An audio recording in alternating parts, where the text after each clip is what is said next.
crank up my way back when machine and tell you a story about from way back when I was a kid, and things were quite a bit different then than they are now. And after all, that was 80 years ago, and 90% of the people alive today weren't even born then.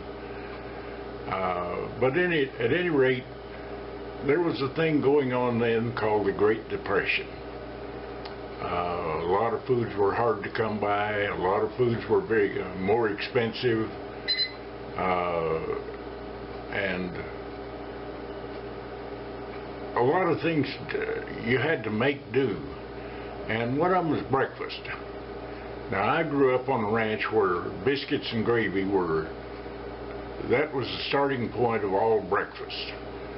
My mother, she would get up the first thing in the morning, and she had this flour bowl, and she would make up a bowl of biscuit dough and put the biscuits on the bake, and the next thing was to fry some bacon, and which produced bacon grease, which was the basis for gravy.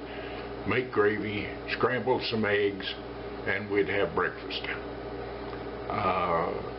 But bacon became very, very expensive and hard to find, and with no bacon, there was no bacon grease, and no bacon grease was no gravy. So people turned to other things to go on their biscuits. And a lot of people didn't have biscuits. They had various kinds of yeast breads or sourdough breads and things like that to eat. And so this morning I'm going to make a breakfast that would hark back to, probably 1932, 3, something like that. And just show you what breakfast was then. Got a skillet on there warming up, and it is a little non-stick here. And the sausage that was really cheap in those days was what we call hot dogs today. So we would make the hash out of hot dogs. Hash is just meat and potatoes combined,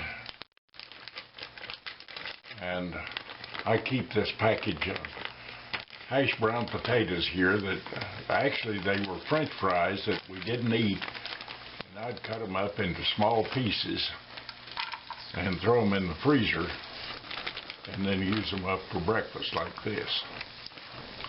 And they just so cheap and so easy to use and work so well. So I'm going to let that hang out there a bit until it gets hot. Okay, this is all hot here, so we'll break an egg into it.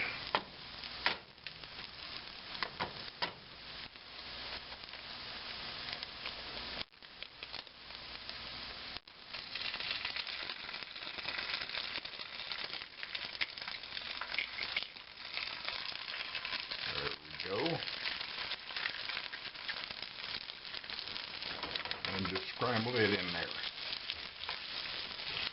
Try to get the egg on all the parts of the hash. We want to make a kind of a little patty out of the hash and eggs.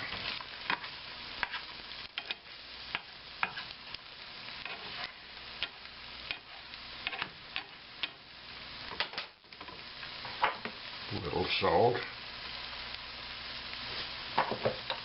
And some fresh ground black pepper.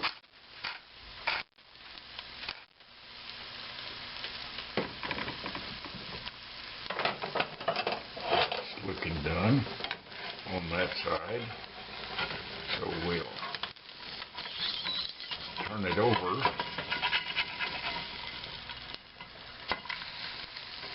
to the other side and let that side cook.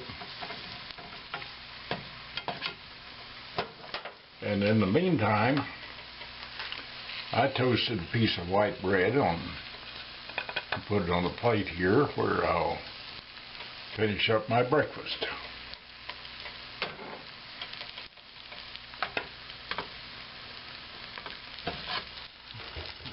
This looks done, so slide it out on the plate there.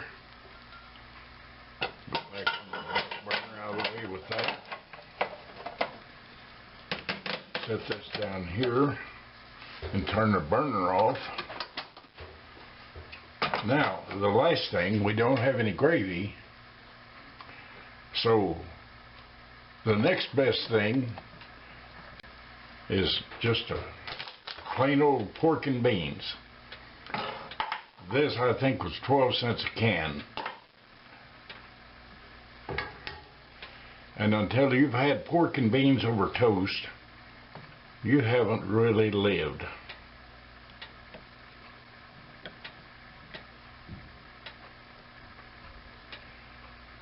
And there is breakfast. Oh, one other little thing. Really kick it up a notch. I'm going to add some compote here. I keep some of this in a pan most all the time. It's so easy to make, and it's such a great complement to a breakfast or something like that. This is dried apricots and raisins and dried cherries. Half a cup of water, half cup of sugar, a little salt,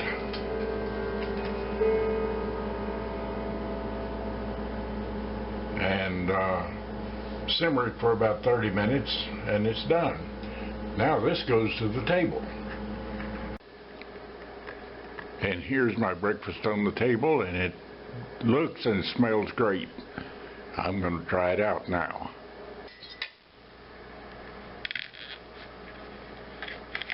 Get me a bite of this cut off here.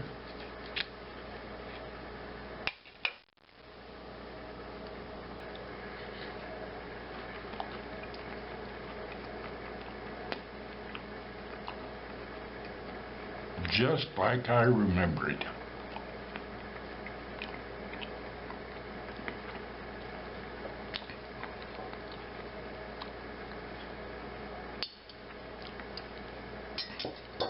Try some of this eggs and hash.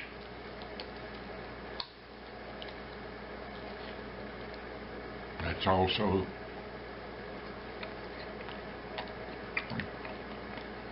it's good. And you know what?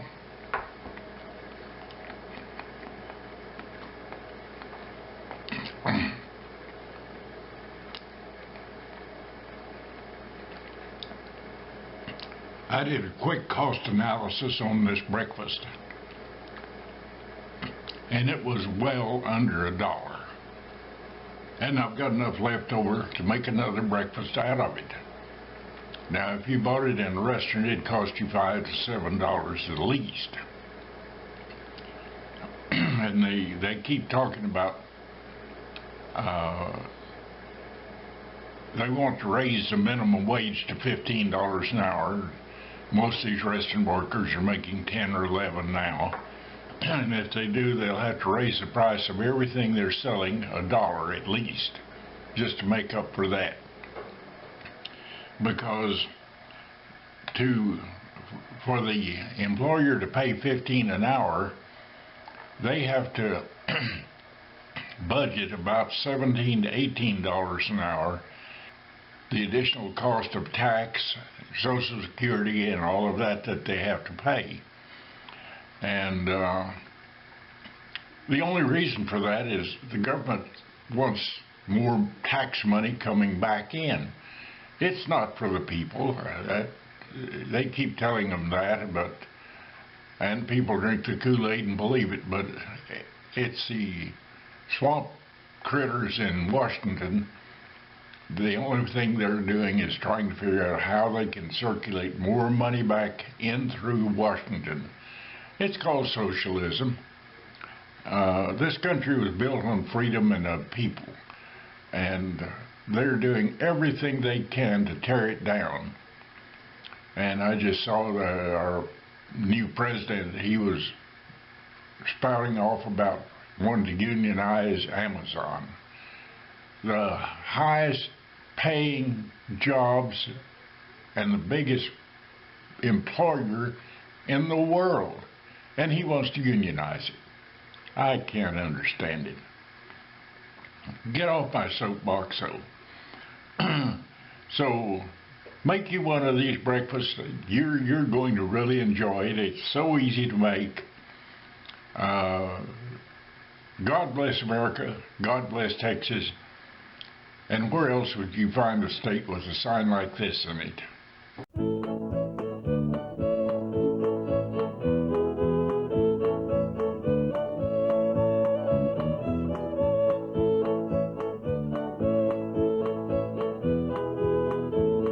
The reason we're here today is for the drag races of electric scooters.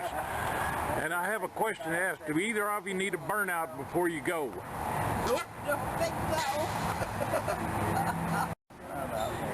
The race this year is between the perennial favorites. In fact, the only two it looks like.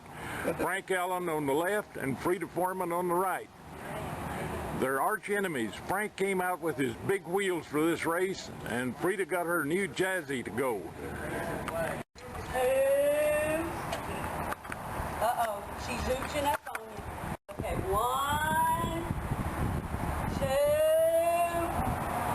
go!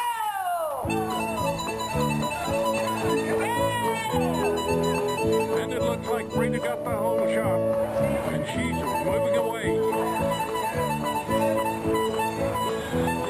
Frank's gaining on the right. Hope she doesn't get disqualified for crowding.